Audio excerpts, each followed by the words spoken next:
Atos dos Apóstolos, se você encontrou aí, capítulo 11, versículo 19 até o 26. Diz assim: os que tinham sido dispersos por causa da perseguição desencadeada com a morte de Estevão chegaram até a Fenícia, Chipre e Antioquia, anunciando a mensagem apenas aos judeus. Alguns deles, todavia, cipriotas e sirineus, foram a Antioquia e começaram a falar também aos gregos, contando-lhes as boas novas a respeito do Senhor Jesus.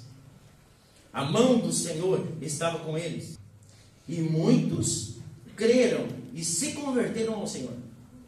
Notícias deste fato chegaram aos ouvidos da igreja em Jerusalém, e eles enviaram Barnabé a Antioquia. Este, ali chegando e vendo a graça de Deus, ficou alegre e os animou a permanecerem fiéis ao Senhor de todo o coração. Ele era um homem bom, cheio do Espírito Santo e de fé, e muitas pessoas foram acrescentadas ao Senhor. Então Barnabé foi a Tarso procurar Saulo, e quando o encontrou, levou-o para Antioquia. Assim, durante um ano inteiro, Barnabé e Saulo se reuniram com a igreja e ensinaram a muitos. Em Antioquia, os discípulos foram pela primeira vez chamados cristãos. Amém?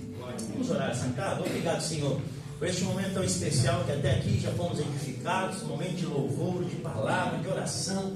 Mas agora a Tua palavra, Senhor, que é luz para o nosso caminho, que é lâmpada para os nossos pés, como diz o salmista, ela vem novamente iluminar nosso coração nessa noite. E sabemos que quem abre o nosso coração e entendimento é o Teu Espírito Santo, e é isso que nós pedimos. Senhor, que nada venha ofuscar e tirar nossa atenção para nós compreender aquilo que Tu queres falar com cada um de nós. Em nome de Jesus, me coloco à Tua disposição, se assim precisares, para abençoar a Tua igreja. Mas todos nós precisamos de Ti, Senhor. Em nome de Jesus nós oramos. Amém. Amém? Irmãos, o contexto bíblico, para você entender um pouco do contexto bíblico da história, nós vamos ver que Pedro está chegando de Jerusalém aqui. Ele está chegando de Jerusalém, onde ele precisou se explicar para então os demais apóstolos e companheiros. Pedro tinha chegado na casa de um homem que não era judeu. No capítulo 10 de Atos você vai encontrar isso. E quem que é a casa? De Cornélio. Lembra disso? Ele vai na casa de Cornélio. Até no início ele não queria ir, mas ele teve uma revelação dos céus que era para ele ir. E o que acontece? Ele vai à casa de Cornélio. Lá ele prega o evangelho para Cornélio e toda a sua família que não era judeu. E a família toda recebe o evangelho, é batizada, começa a seguir a Cristo, o Senhor. E então agora ele chega em Jerusalém e os caras estão dizendo: como é que é este negócio? Como é que você agora está pregando para alguém que não é judeu, que é um gentil? E então ele começa a se explicar e esclarecer. E o versículo 18, um anterior, se você ler depois, você vai ver que no final tudo se esclareceu e até os judeus glorificaram a Deus. Amém. Glorificaram a Deus porque eles entenderam que Deus estava chamando todos os homens de todas as nações, povos e línguas que tinham oportunidade de salvação. Amém.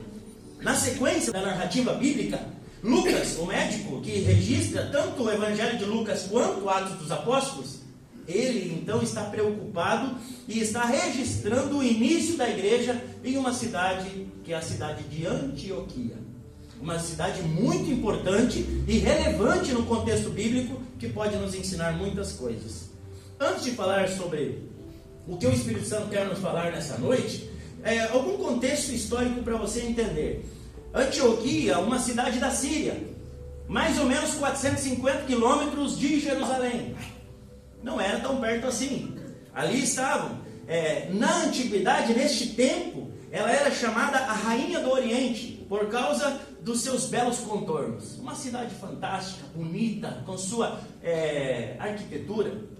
Também nós podemos ver que lá havia uma importância extrema do comércio, um lugar onde tinha muitas coisas. Era um grande polo, um grande centro do comércio da época. E ali as caravanas chegavam, traziam o que tinham para vender e pegavam o que precisavam e levavam para as suas comunidades, assim como é feito até hoje, através dos grandes centros. No ano de 1932, na França, uma universidade e o Museu da França eles foram para lá fazer arqueologia. O que acharam lá, pastor? Olha, depois de 6 anos de escavação, eles encontraram lá mais de 20 ruínas de igrejas, neste lugar. Eles encontraram lá numerosos balneários, e aí fiquei pensando, era um lugar que talvez era um lugar turístico. Hoje a gente vai passear em tantos lugares, né? Nessa época, ali tinha muitos balneários também, encontraram cemitérios, um estádio naquela cidade, e também magníficos pisos de mosaico. Também encontraram uma inscrição que dizia assim: a paz esteja com aqueles que aqui vierem e com os que contemplarem isto. Ou seja, contemplarem essa cidade. Então era porque era um lugar que era de turismo. E continuava dizendo assim, ó: alegria e bênção estejam sobre os que aqui permanecem. Podemos ver pelos contextos tanto bíblico quanto também arqueológico e histórico, que nós podemos ver que essa cidade ela tinha sua importância em ambos os contextos. Atos capítulo 13, se você ler aí o versículo 1, você vai ver que a igreja dessa cidade, a igreja de Antioquia, ela havia nela profetas e mestres. Então era uma igreja que tinha líderes, uma liderança forte. Ainda no livro de Atos capítulo 13, versículo 2, diz que nessa igreja o Espírito Santo tinha liberdade para falar. Amém. Que maravilha! Glória a Deus! No versículo 3, do capítulo 13, diz que essa igreja em Antioquia, ela obedecia à direção do Espírito Santo e também dos seus líderes. Nós vamos aprender isso. Logo no capítulo subsequente, no capítulo 14, versículo 26, 27 e 28, vai nos dizer que Paulo, ele voltou para essa igreja em Antioquia depois de concluir a sua primeira viagem missionária. Gálatas, onde Paulo escreve a sua carta para a igreja da Galácia, Gálatas capítulo 2, versículo 11, diz que foi nessa igreja, nessa cidade em Antioquia, que Paulo enfrentou Pedro cara a cara por causa de uma atitude condenável. O que era? É que Pedro gostava de ficar um pouco com os da circuncisão, com os judeus, e não gostava de se misturar publicamente com os gentios. Ele tinha uma atitude que não era muito cristã na sua época. E então Paulo diz: olha, o que você faz está errado. E ali enfrentou nessa igreja, ali na igreja de Antioquia. Portanto, nós podemos aprender muito sobre, tanto historicamente como teologicamente, que podemos ver a importância dessa igreja, dessa cidade em Antioquia, na cidade da Síria. Mas o que, talvez você pergunte, mas pastor, o que isso tem a ver, o que pode ensinar a mim e a você hoje, nos dias que estamos vivendo aqui na cidade de Erechim, na nossa cidade, no nosso estado, no nosso país? Nós podemos aprender algumas verdades. O Espírito Santo quer falar conosco nessa noite como esta igreja de Antioquia foi importante para impactar o mundo através do Evangelho de Jesus Cristo. Eles cumpriram a sua função na época. E hoje eu e você somos igreja de Jesus? Amém. Não, está meio fraco, amém. Somos igreja de Jesus ou não? Amém. E aí nós temos um propósito e uma função, não? Você guarda alguma coisa sem propósito na sua casa? Às vezes quando a gente até guarda, né? Fica trancando os cantos.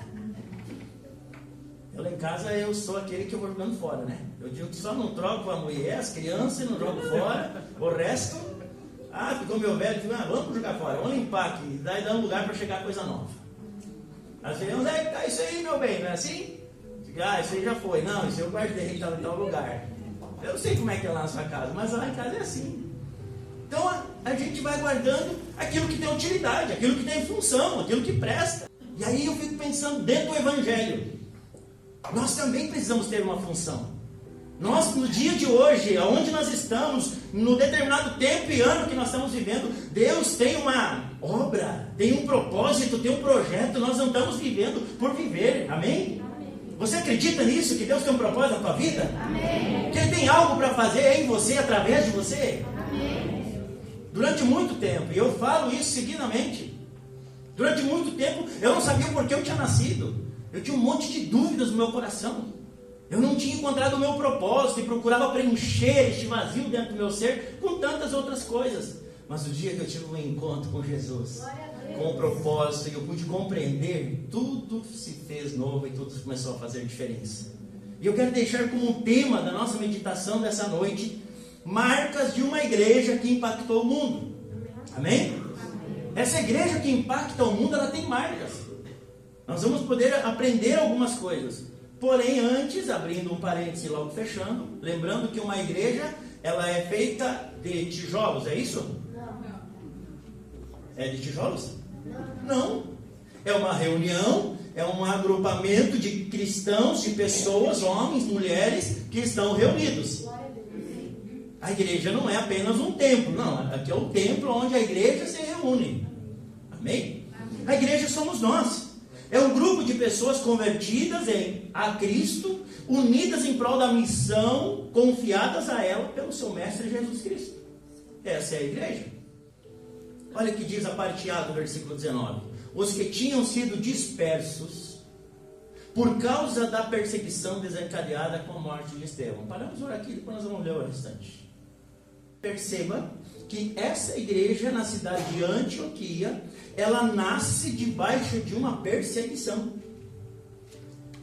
No tempo de dificuldade, de perseguição, de doenças, de problemas, é fácil nós empreender?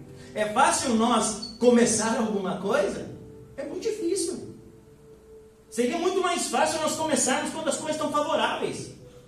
Seria muito mais fácil se eles tivessem ido para lá, começaram uma igreja naquela cidade, a proclamação dessa verdade, talvez fora do tempo da perseguição. Mas agora a perseguição chegou sobre a igreja de Cristo, sobre os cristãos em Jerusalém, e eles agora se dispersaram por todas as regiões. Em Atos capítulo 8 nós podemos ver isso, que é a chegada da igreja em Samaria através de Filipe.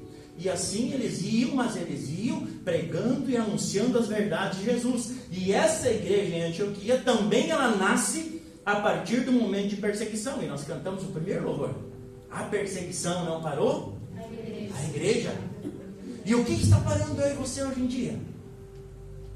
Quais são as limitações que talvez impedem eu e você de nós avançarmos para cumprir o propósito que Deus tem nos confiado para o nosso tempo, para o dia que se chama hoje, para a nossa vida?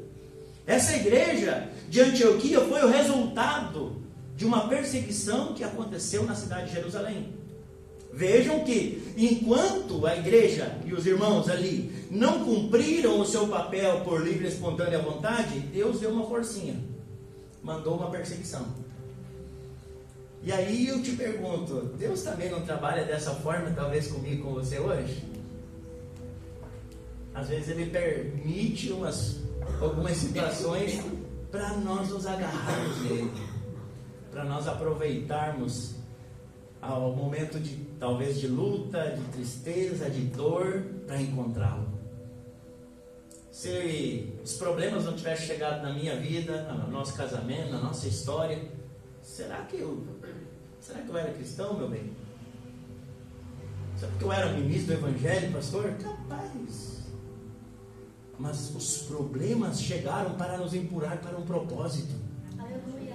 Abra o ouvido e o coração nessa noite em nome de Jesus. Não reclame daquilo que está acontecendo à sua volta, apenas diga assim: Senhor, para onde, qual o propósito quer me empurrar em nome de Jesus? Amém? Não reclame, ore pedindo: Senhor, o que tu sabe que eu não estou sabendo? O que tu está vendo que eu não estou vendo? Qual é o teu propósito que eu não estou entendendo? Mas me mostre, eu sei que tudo coopera para o meu bem, porque eu sou teu filho, eu sou tua filha. Quando nós começamos a compreender e a olhar neste ponto de vista, nós começamos a ter um novo tempo de vida com Deus. Nós começamos a compreender as coisas do mundo espiritual. Somente através e após a perseguição é que o Evangelho é composto, é iniciado, aquela igreja em Antioquia é instituída. E agora, naquela importante cidade, nasceu uma forte igreja. Aprendemos com isso que quando não nos dispomos a fazer o que o Senhor nos falou para nós fazermos, porque Deus tinha dito já para eles, Jesus tinha falado para eles assim: fiquem em Jerusalém, sejam revestidos do poder, amém? Fiquem aqui, depois vocês vão ser revestidos do poder. Acontece isso em Atos capítulo 2. E agora vocês continuem aqui no clube dos crentinhos. Claro que não. Ele tinha dito: vão por todo mundo, preguem o Evangelho a todas as nações, a todos os cantos da terra, se espalhem. Mas era tão bom ficar com uma igreja lá em Jerusalém. Era tão bom ficar ali naquele ambiente. de louvor, de adoração, de não enfrentar os conflitos deste mundo que está corrompido em relação aos valores de Deus. Agora Deus, vocês vão ficar aí? Então eu vou fazer com que venha uma perseguição e vocês vão ir. E assim aconteceu. Debaixo de uma perseguição, agora eles foram cumprir o propósito e a sua missão. É de extrema importância e aprendizado para mim e para você também isso nos dias atuais. Mesmo por nós às vezes passando por grandes dificuldades, perseguições, momentos de tristeza, não podemos parar e nem retroceder em nome de Jesus. Nós, nessa noite, ouvimos tantas palavras que falam exatamente isso, de a gente viver para o propósito e não retroceder. Deus nos confiou uma grande missão, uma grande obra, e Ele espera que nós realizemos diante de qualquer situação. Ele não disse vão quando o tempo está favorável, Ele disse vão em todo o tempo.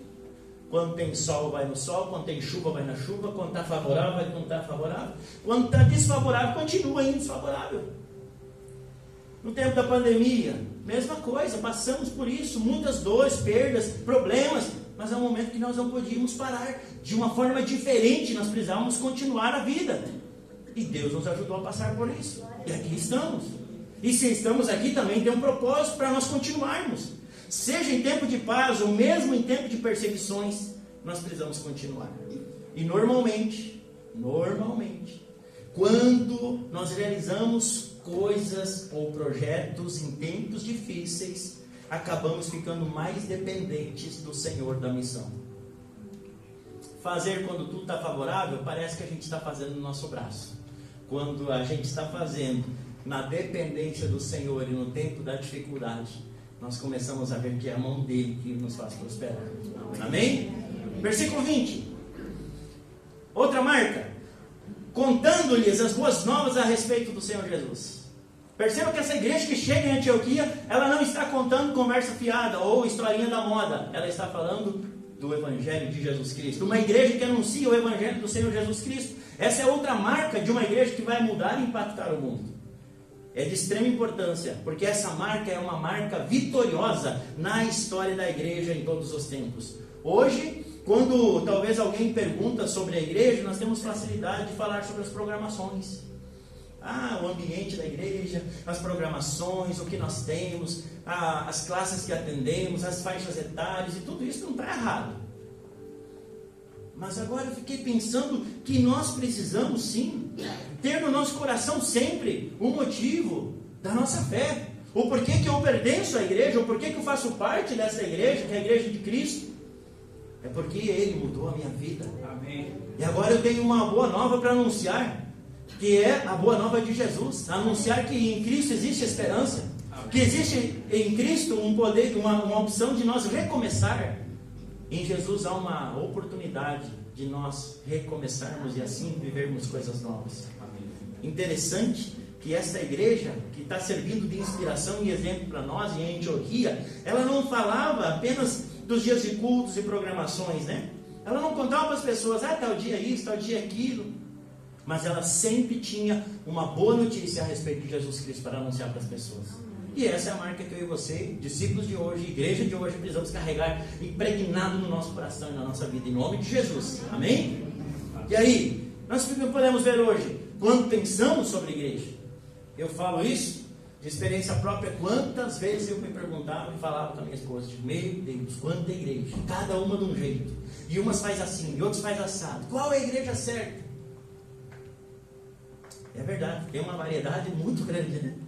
E glória a Deus que nós já achamos o nosso canto para servir, adorar a Deus. E se não dá certo aqui, tem outra opção para as pessoas procurar. E cada um de nós vai aparecer perante o Senhor.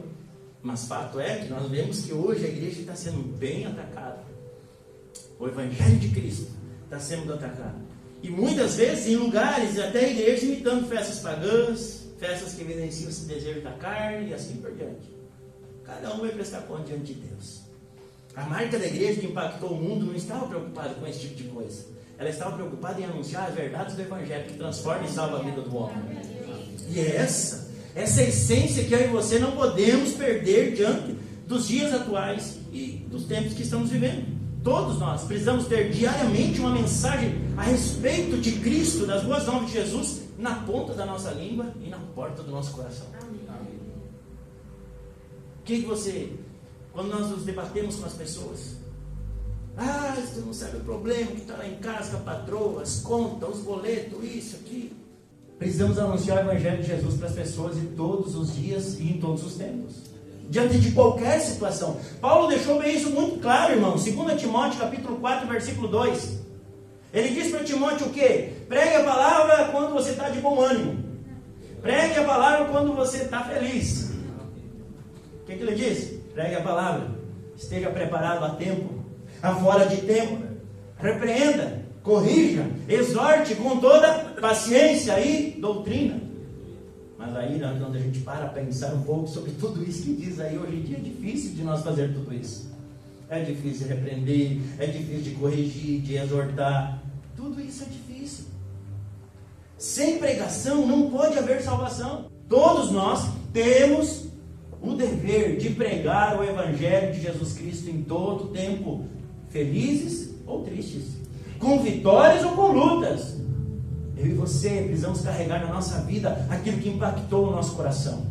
Sem pregação não pode haver salvação. Tanto é que Paulo também confirma isso na sua primeira carta aos Coríntios, capítulo 1, versículo 21, onde ele diz assim: visto que na sabedoria de Deus o mundo não o conheceu por meio da sabedoria humana. Ou seja, não é por uma faculdade, não é por um estudo apenas que eu vou conhecer. Não, agradou a Deus, diz o versículo ainda, a salvar aqueles que creem por meio da loucura da pregação. Gente, eu era um que chamava os crentes de louco. Se tu também pensou assim, nós éramos do mesmo time. Eu tirava sarro dos crentes, os aleluia, os bíblia, e assim vai.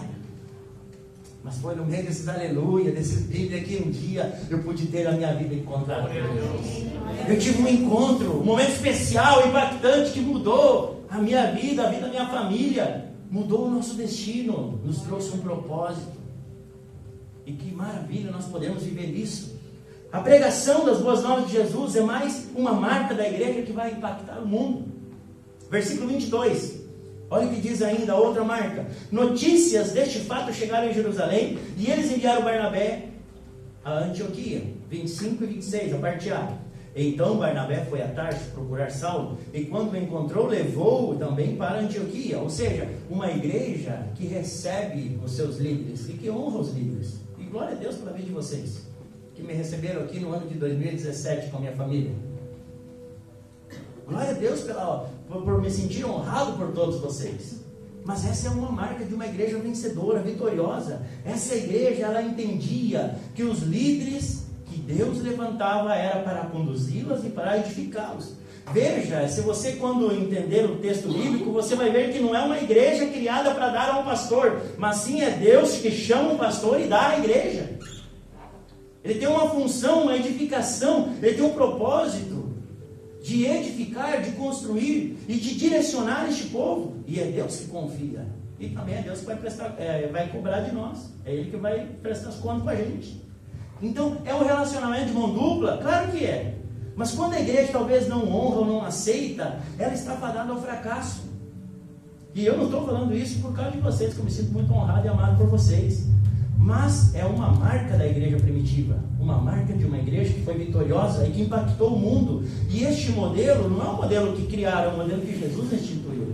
A igreja de Antioquia recebeu e honrou Barnabé, depois recebeu Saulo, e o resultado foi o quê? No 13, capítulo 13, o Espírito Santo falou na igreja e usou a vida de Saulo e Barnabé para serem os novos e os primeiros missionários do mundo. Que maravilha! Já pensou se é uma igreja que fecha as portas? Não, peraí, que já tem gente demais, tem cacique demais aqui para pouco índio, vão achar outro lugar. Não, receberam. Agora o Espírito Santo falou, e que? Esses dois vão fazer a missão e o propósito que Deus tem. Foi isso que aconteceu. Isso serve de exemplo para mim e para você. Uma igreja que impacta, faz um impacto no mundo, compreende e se submete a toda a autoridade. Romanos 13, 1 e 2 vai dizer que nós nos devemos sujeitarmos às autoridades governamentais. Pois não há autoridade que não venha de Deus. Toda autoridade constituída, seja ela nos mais amplos lugares que temos, é constituída e é com autoridade, porque é a permissão de Deus. As autoridades que existem foram por ele estabelecidas, diz o texto. Portanto, olha o que diz o 2. Aquele que se rebela contra a autoridade está se colocando contra o que Deus instituiu. E aqueles que assim procedem trazem condenação sobre si mesmos. Quando a gente reclama talvez do presidente, governador, as autoridades que estão no nosso país, de certa forma, biblicamente não podemos rejeitá-los. Devemos orar. Devemos orar, não devemos nos rebelar, é o nosso dever orar por todas as autoridades, como crentes, como discípulos de Jesus. Ah, mas pastor, a gente tem que agora concordar com aquela filosofia? Não, aí é outro papo. Agora, se Deus permitiu que em determinado tempo essa pessoa exercesse uma autoridade, devemos sujeitar-nos e agora dizer: Senhor, usa essa pessoa, este líder, essa autoridade, para ser uma bênção para a nossa nação, para a minha família e assim por diante. Amém? Versículo 23. E os animou, a parte B, a permanecerem fiéis no Senhor de todo o coração. Uma igreja que exorta todos a permanecerem firmes no Senhor. Não é como apenas iniciar, mas também permanecer e terminar. Adianta você começar a fazer uma bela casa e parar na metade do caminho? Dá para morar dentro? Terminou o projeto? Não. Então, é iniciar, permanecer firme e concluir. Este é o propósito para mim e para você, da qual o Senhor nos chamou. E, na verdade, nós aqui, ele diz assim que essa igreja, Barnabé chegou e exortou, ou seja, chamou a atenção deles, dizendo assim: vocês não retrocedam. Lembrem-se do que aconteceu com a vida de vocês e permaneçam firmes. E, na verdade, eu vou falar por mim, não sei você. Você gosta de ser exortado? Chamado a atenção? A gente não gosta. Não é nada bom. Nem quando o pai da gente chama a atenção, a gente não gosta muito. Não é verdade? Não é legal. Já a gente gosta de dar uma exortadinha nos outros, é verdade. Mas a gente não gosta de passar por isso. Mas a igreja, essa igreja aqui, ela recebeu os líderes e ela entendeu. Ela entendeu um princípio fundamental da palavra de Deus que está lá em Hebreus capítulo 12, do 5 ao 12, que eu não vou ler. Mas aí depois você lê em casa. Que vai dizer assim, ó: o Senhor disciplina quem ama. O Senhor chama a atenção daqueles a quem tem por filho. Se quando não somos disciplinados pelo Senhor, estou resumindo, é porque talvez não estamos sendo filho, porque o Pai chama a atenção do filho a quem quer bem. Então, eu e você precisamos levar uns puxãozinhos de orelha, muitas vezes, da palavra, do Espírito Santo, do Senhor, e às vezes até de alguém, do nosso irmão, da nossa irmã, da esposa, do marido, está tudo certo. Se for em amor, devemos não nos rebelar, ainda abraçar e agradecer. Provérbios diz que o sábio, ele agradece quando ele é repreendido. Já o tolo, ele já se rebela, porque ele não gosta de ser repreendido.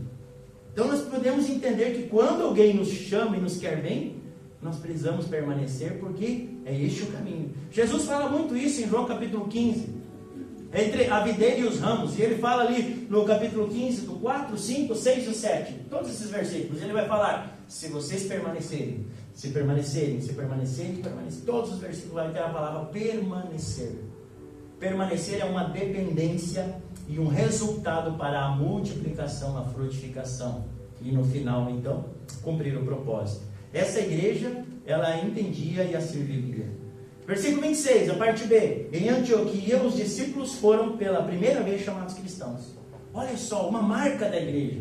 Igreja que possui um bom testemunho, e os seus membros são parecidos com Jesus. Eles chamaram de cristão por quê? Talvez porque eram parecidos nas atitudes, nas ações com o seu mestre e o seu mentor, Jesus Cristo. O testemunho é importante. Vimos que a proclamação do Evangelho é importante, mas o testemunho é importante. Se alguém me pedir, o que é mais importante, o testemunho ou a pregação? Eu vou perguntar de volta: qual é mais importante, a perna esquerda ou a direita? O teu olho direito ou o teu olho esquerdo? Os dois juntos? Os dois andam juntos e estão intrinsecamente ligados, um pegado ao outro. Primeiro nós ouvimos o Evangelho e depois nós precisamos agora ter um bom testemunho, uma vida parecida com o nosso Mestre, com o nosso Senhor e Salvador Jesus. Aqui nós podemos ver que não foram eles, essa igreja, não foram os discípulos que disseram: ei, eu eu sou cristão. Não foram pelas roupas, não foi pela maneira de falar, mas foi pela atitude, pelos gestos. E foram as pessoas que reconheceram isso, meus irmãos, na vida dessa igreja. Que Deus nos ajude, que nós não precisemos ficar falando que somos cristãos, mas que as pessoas comecem a perceber em nós, através das nossas atitudes, do nosso comportamento, uma vida parecida com a nosso Mestre Jesus. Encerrando, versículo 21, a parte B, a mão do Senhor estava com eles. Versículo 23, a parte A, e ali chegando, vendo a graça de Deus, ficou contente. Perceba que uma igreja assim, que ela tem essas marcas, ela atrai a graça e o favor de Deus, e a mão do Senhor está sobre eles. Que maravilha! Que maravilha saber que a graça de Deus está sobre nós, sobre esta igreja, sobre estes irmãos, sobre essas vidas desses discípulos. Essa igreja composta por discípulos que viveram esses princípios de Jesus, que a ele havia deixado para eles, agora eles atraíram, é como um imã, atrai, puxa a graça de Deus sobre a vida. E isso cumpre todo o princípio bíblico desde o Antigo Testamento. Deuteronômio capítulo 28, se você vai ler, você vai ver que os povos israelita que estava saindo do Egito com rumo a Jerusalém, a terra prometida, eles, se obedecessem os caminhos do Senhor, eles não precisariam fazer campanha para ir atrás de bênçãos, não precisariam fazer nada, as bênçãos correriam atrás deles e os alcançariam. E é exatamente o mesmo princípio para nós. Se nós sermos parecidos com Jesus, nós vamos atrair a mão de Deus, o favor de Deus estará sobre nós. Coisas que nós vamos nem precisar orar, Deus já vai saber que nós já vamos precisar. Portas que talvez nós vamos precisar nem pedir para se abrirem, daqui a um pouquinho estarão abertas diante de nós. A graça de Deus vai estar trabalhando, cooperando ao nosso favor. A graça de Deus mudando a vida dos membros dessa igreja e, consequentemente, as outras pessoas também vão querer viver neste ambiente, neste favor divino, né? E ainda, o versículo 21c. Muitos creram e se converteram no Senhor. E o 24c, o finzinho dele vai dizer: e muitas pessoas foram acrescentadas pelo Senhor. Perceba que uma igreja assim, ela se multiplica naturalmente. Ela se multiplica. Quando estamos espiritualmente saudáveis, é inevitável a nossa multiplicação. Nós queremos compartilhar aquilo que fez tão bem para a gente. Nós queremos que os outros sintam aquilo que a gente está sentindo. Nós queremos que os outros vivam um casamento tão abençoado quanto a gente vive. Nós queremos que os outros tenham filhos abençoados, disciplinados, que honram o pai e a mãe, assim como nós temos dentro de casa. Perceba? Porque aquilo que nos faz bem, nós queremos compartilhar com quem amamos. E então nós vamos estar multiplicando de uma forma natural e automática. Não precisa de planos, campanhas, métodos para atrair os irmãos, os crentes, os cristãos. Não. Eles sabem do compromisso que eles têm com o Senhor. Com o Senhor. Esses já entenderam e estão vivendo fielmente a vida que Jesus lhes deu. E agora, se coloque em pé. João 15, 16 para encerrar. Todos entenderam a vocação e o chamado e o seu mestre Jesus. João 15, 16 diz assim: vocês não me escolheram. Quem está falando aqui? Jesus. Vocês não me escolheram, mas eu escolhi para vocês irem e darem fruto, e fruto que permaneça, a fim de que o Pai lhes conceda o que pedirem em meu nome. Preste atenção nesse versículo aí ainda, deixa ele na projeção. Normalmente nós gostamos da parte final, de trás para frente. Nós gostamos assim: pedir ao Pai em meu nome e Ele vai conceder a vocês. Nós gostamos disso. Nós gostamos de pedir ao Pai, no nome dele, para o Pai nos dar.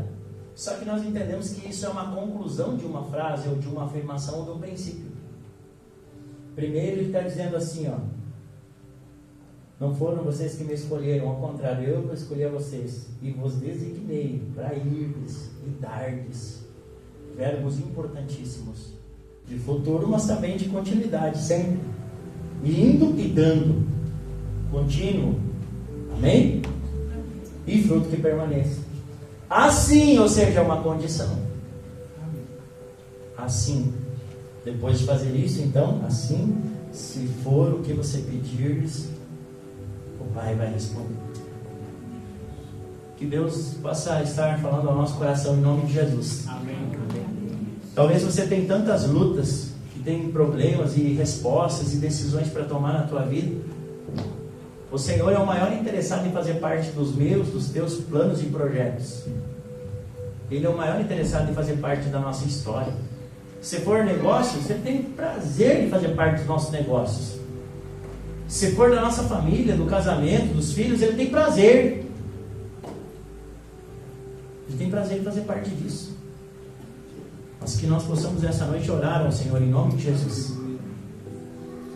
E dizer: Senhor, me ajude a ser essa igreja ou esses irmãos com essas atitudes que vai mudar minha família, que vai mudar lá, Senhor, as coisas lá em casa. Me ajude eu crer, mas eu viver, eu estar como o Senhor quer que eu esteja, em nome de Jesus. Feche teus olhos aí no seu lugar, vamos orar. Feche teus olhos, olha o Senhor, fale. Pai, em nome de Jesus. Nós gostamos muito do que a igreja primitiva fez, mas muitas vezes nós não estamos dispostos a fazer o que ela fez, Senhor.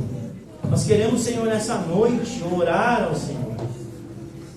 Orar, buscar tua face, reconhecer os nossos caminhos, sejam eles bons ou talvez nem tanto. As nossas decisões e escolhas boas e aquelas também que não foram boas. Mas nos ajude a nós cumprir o propósito, Senhor. A vida passa tão rápido, Senhor. Daqui um pouco, quando vê, está na hora de partir. A tua palavra diz que não viemos e não voltaremos, não vamos levar nada, Senhor. O que vai ficar diante de Ti são as nossas recompensas, o nosso tesouro guardado nos céus, onde o ladrão não rouba, onde a traça não corrói, nem a ferrugem destrói. Pai, em nome de Jesus, aqui está, Senhor, teus filhos, que foi o teu próprio Espírito Santo que congregou neste lugar nessa noite. Fala, Senhor, conosco e nos ajude a nós alinharmos, Senhor, aquilo que precisa na vida de cada um de nós. Senhor, nos ajude a sermos pessoas, discípulos relevantes nesses dias de hoje, Senhor. Ajuda-nos, Senhor, a nós deixarmos muito mais do que uma herança material, de coisas materiais, mas deixarmos um legado, Senhor. Deixarmos, Senhor, uma herança que vai transcender tempos, uma herança espiritual, uma herança, Senhor, de princípios, de valores para outras pessoas e principalmente aqueles que nós amamos. Ajude-nos, Senhor, nessa noite, em nome de Jesus, a nós averiguar nossas vidas e aprender com esta igreja, essa comunidade de irmãos, de crentes, de cristãos que agiram, Pai, que agiram de uma forma que conseguiram impactar tantos lugares, transformar tantas vidas, enviar missionários, cumprir o hino do Senhor, cumprir, Senhor, as ordens tuas e ir proclamar as grandezas dos céus. Em nome de Jesus, ajude-nos, Pai, em nome do Senhor, a nós estarmos fazendo uma reflexão, um autoexame, e olhando para o nosso íntimo, o que precisamos mudar nos nossos relacionamentos, o que precisamos agir mais parecido contigo, Senhor, dentro do nosso relacionamento conjugal, com os nossos filhos, com os nossos pais. Ajuda-nos, Pai, a sermos alguém que não precisa bater no peito para dizer que é discípulo teu, mas que pelas ações, pelo comportamento, pela tua presença carregada na nossa vida, as pessoas sintam aquilo que emana de ti através de nós, em nome de Jesus. Ajuda-nos a ter sempre a tua palavra, Senhor, uma boa nova no nosso coração para compartilhar com as pessoas que estão à nossa volta. Ajuda-nos, Pai, a continuarmos firmes diante das perseguições, anunciando sempre o Evangelho de Jesus, recebendo, honrando todos, permanecendo firme e fiel, possuindo um bom testemunho, atraindo a graça do Senhor, a sua mão sobre nós. Ah, Senhor, se multiplicando naturalmente, Pai. Desta forma nós vamos compreender que estamos andando num caminho de sucesso. Desta forma conseguiremos compreender que estamos, Senhor, sendo relevantes neste tempo e nesses dias aonde o Senhor tem nos chamado. Para a cidade de Erechim, para a região, para o Brasil, para o nosso estado e para o mundo, em nome de Jesus. Assim nós oramos, te bem dizendo, amém.